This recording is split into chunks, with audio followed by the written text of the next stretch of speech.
नमस्कार दोस्तों, welcome to Shaurat education YouTube channel. आज का जो हमारा जो टॉपिक होने वाला है वो है World Bank and IMF, International Monetary Fund and World bank.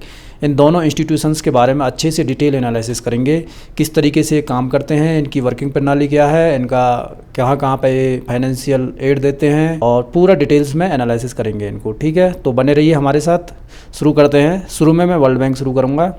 तो वर्ल्ड बैंक के जो हेडक्वार्टर्स हैं वाशिंगटन डीसी यूएसए के अंदर हैं। इसका जो एम्बलम है कुछ इस तरीके से देखने को लिए मिलता है, ग्लोब के जैसे। हाल ही में जो इसके प्रेसिडेंट हैं वो है अजय बेंगा जी, ये हैं हमारे इंडियन ओरिजिन। तो चलते हैं इसका ओरिजिन किस तरीके से होता है इस ऑर्गेनाइजेशन का, उसको देखते हैं। सबसे पहले तो हुआ क्या था, वर्ल्ड वार 2 के अंदर बहुत सारे कंट्रीज में क्या इकोनॉमिक क्राइसिस हो रहे थे। तो उसी को देखते हुए ब्रिटेन वुड्स कॉन्फ्रेंस होता है, जिसके अंदर 44 नेशंस एक साथ मिलकर साथ में आते हैं 1944 के अंदर। ठीक है, ब्रिटेन वुड्स कॉन्फ्रेंस के अंदर ही जो वर्ल्ड वार 2 के बाद कंट्रीज़ को रिवाइव करने के लिए, उसको इकोनॉमिक कंडीशंस को ठीक करने के लिए, उसको स्टेबलाइज करने के लिए और ग्लोबल इकोनॉमिक स्टेबिलिटी को प्रमोट करने के लिए, ये सब चीज़ों को देखते हुए 44 नेशंस मिलकर साथ में आते हैं और ब्रिटेन वुड्स कॉन्फ्रेंस निकल के सामने आता है, जिसमें दो ऑर्गेनाइजेशंस का डेवलपमेंट होता है। एक होता है इंटरनेशनल मॉनेटरी फंड और दूसरा होता है international bank for reconstruction and development, IBRD के नाम से जानते हैं। और इसी को बदल के वर्ल्ड बैंक बना दिया गया है। ठीक है, तो ये सेम ही चीज़ है, IBRD और वर्ल्ड बैंक। तो IMF और IBRD दोनों निकल के सामने आते हैं for financial assistance to the countries for revive the economies. ठीक है, ब्रिटेन वुड्स कॉन्फ्रेंस के जो गोल्स थे वो ये थे, to achieve capital liberalisation, foreign exchange liberalisation and trade liberalisation to foster global economic prosperity. यानी कि हर चीज़ को, जो भी ट्रेड से रिलेटेड हो, फॉरेन एक्सचेंज से रिलेटेड हो, कैपिटल से रिलेटेड हो, सारी चीज़ों को मिलके एक साथ आना और उन चीज़ों को ठीक करना इंटरनेशनल लेवल पर। वर्ल्ड बैंक का इंट्रोडक्शन कराते हैं सबसे पहले।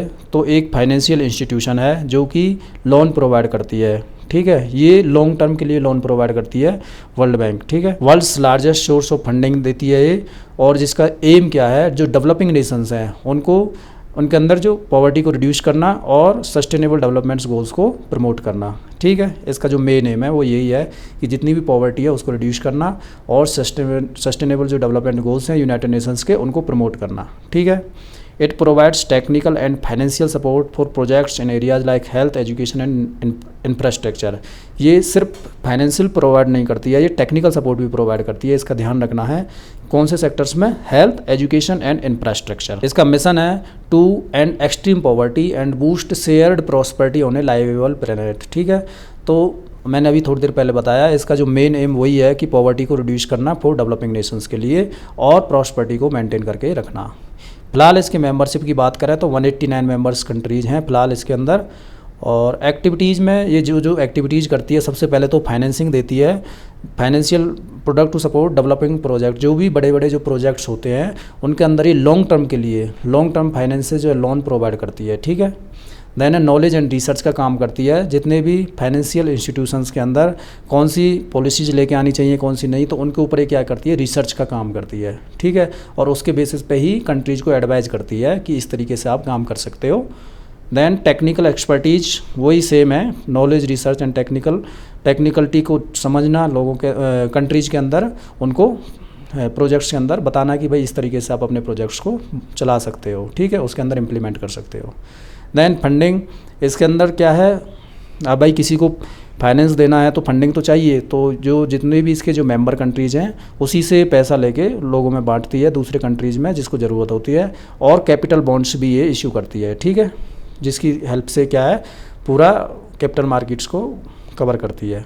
ठीक है, इसकी स्ट्रक्चर की बात करते हैं तो इसके अंदर जो मेन जो ऑर्गन्स हैं वो 5 ऑर्गन्स हैं जो मिलके एक साथ काम करते हैं। ठीक है, तो सबसे पहला जो ऑर्गन है वो है IBRD, international bank for reconstruction and development. ठीक है, तो इसका जो मेन रोल है वो है मिडिल इनकम एंड क्रेडिट वर्दी जो लो इनकम कंट्रीज़ हैं उनको लोन प्रोवाइड करना।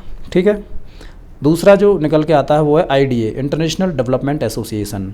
ये क्या है, सॉफ्ट लोन प्रोवाइड करता है कौन सी कंट्रीज़ को, डेवलपिंग कंट्रीज़ को, जो गरीब जो देश हैं उनको क्या है, ये सॉफ्ट लोन प्रोवाइड करता है। सॉफ्ट लोन का मतलब इंटरेस्ट फ्री लोन्स जो होते हैं उन्हीं को ये प्रोवाइड करता है, IDA, international development association.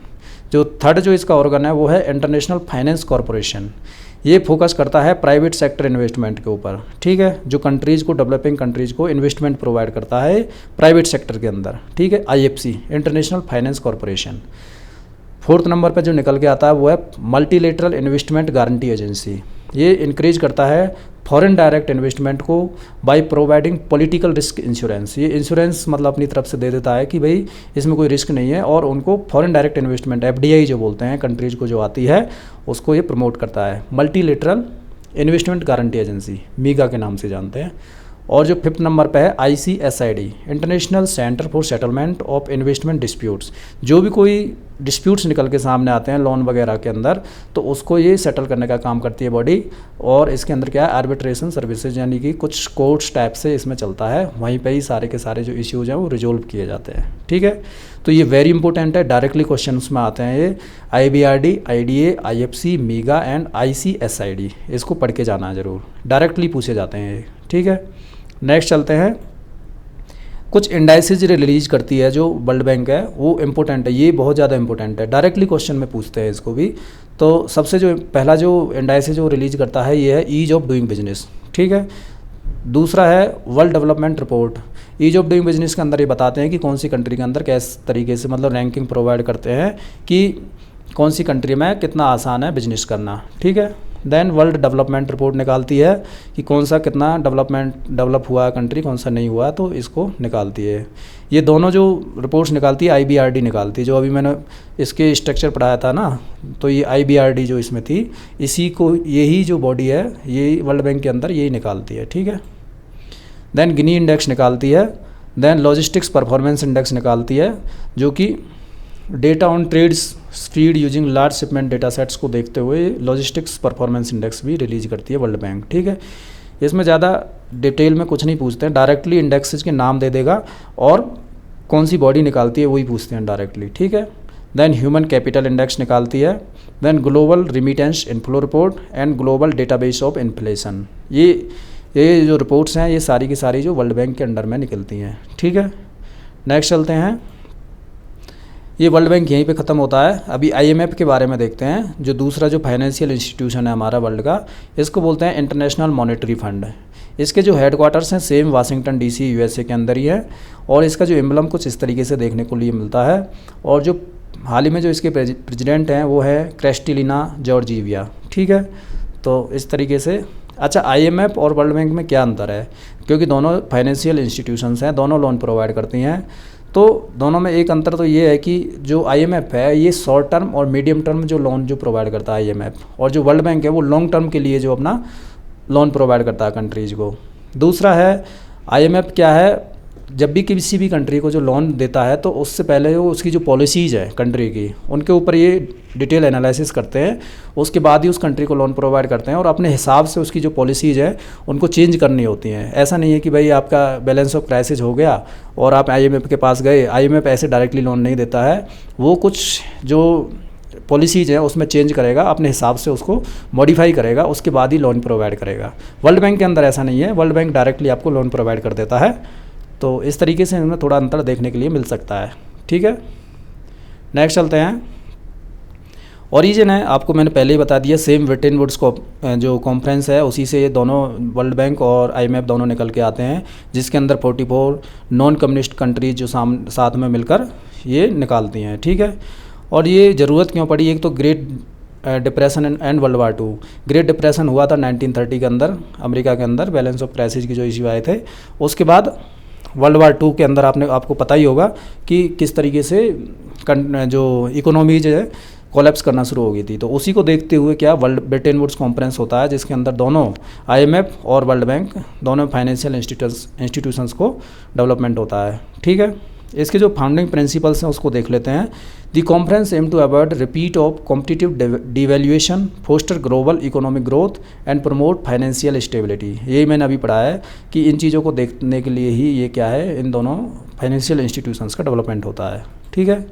Initial role and evolution देखते हैं। शुरुआत में जो आईएमएफ को जो टास्क दिया गया था वो दिया गया था फिक्स्ड एक्सचेंज रेट्स, यानी कि जो भी कंट्रीज़ के जो एक्सचेंज रेट्स होते हैं उसको देखना है इनको कि यूएस डॉलर की टर्म में किस तरीके से कंट्रीज़ का जो एक्सचेंज रेट होंगे उसको मेंटेन करके रखना है गोल्ड के अकॉर्डिंग। यानी कि डॉलर का क्या है, जितना डॉलर है वो इटसेल्फ क्या है गोल्ड के साथ टाइड था ऑलरेडी, और उसी को जो आईएमएफ है वो अदर कंट्रीज़ के साथ अपना एक्सचेंज रेट को मेंटेन करती थी। ठीक है, बाद में इसका रोल चेंज हो गया आफ्टर दी 1970s के बाद में। ठीक है, जब ब्रिटेन वुड्स जो सिस्टम था वो कोलैप्स कर गया था, उसके बाद से 1970s के बाद जो आईएमएफ का जो काम था वो 2 काम थे। एक तो बैलेंस ऑफ पेमेंट इश्यूज़ को मैनेज करना और दूसरा है इंटरनेशनल फाइनेंशियल क्राइसिस को मेंटेन करना। ठीक है, किसी भी कंट्री के अंदर बैलेंस ऑफ पेमेंट इश्यूज आते हैं। बैलेंस ऑफ पेमेंट इश्यूज का मतलब होता है अगर किसी कंट्री को ख़रीदने के लिए, कोई भी सामान खरीदने के लिए, आपको पता होगा कि कोई भी सामान जब कोई कंट्री ख़रीदने के लिए जाती है तो अमेरिकन डॉलर का इस्तेमाल करती है। अगर उसके पास रिजर्व नहीं है अमेरिकन डॉलर उसको पेमेंट करने के लिए, किसी भी चीज़ को ख़रीदने के लिए, तो उसी को बोलते हैं बैलेंस ऑफ पेमेंट इश्यूज या क्राइसिस। ठीक है, और दूसरा होता है मैनेज इंटरनेशनल फाइनेंशियल क्राइसिस। कोई भी इंटरनेशनल लेवल पे फाइनेंशियल क्राइसिस आते हैं तो ये बैंक आईएमएफ निकल के सामने आता है। ठीक है, की एस्पेक्ट्स ऑफ द आईएमएफ देखते हैं। जो मैंडेट है इसका वो है stability of the international monetary system which is crucial for facilitating payments and trade between countries.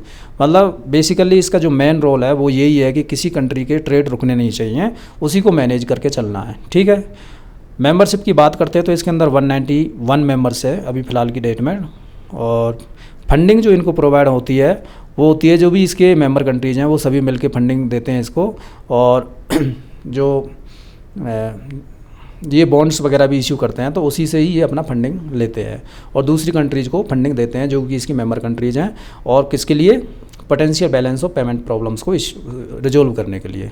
ठीक है, नेक्स्ट चलते हैं।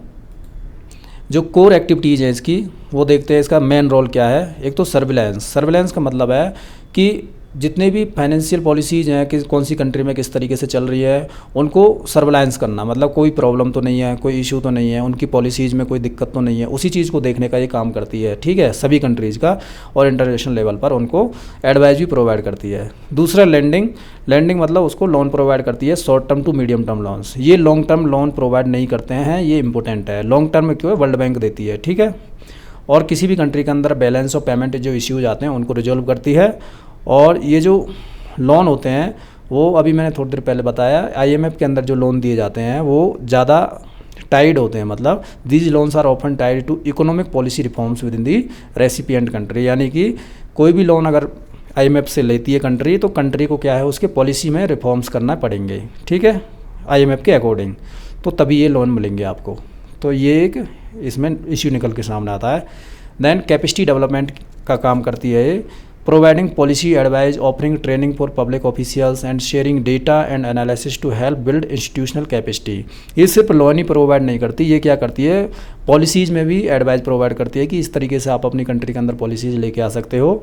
ट्रेनिंग प्रोवाइड करती है पब्लिक ऑफिशियल्स को, और डेटा को शेयर करती है कि इस तरीके से आप काम कर सकते हो।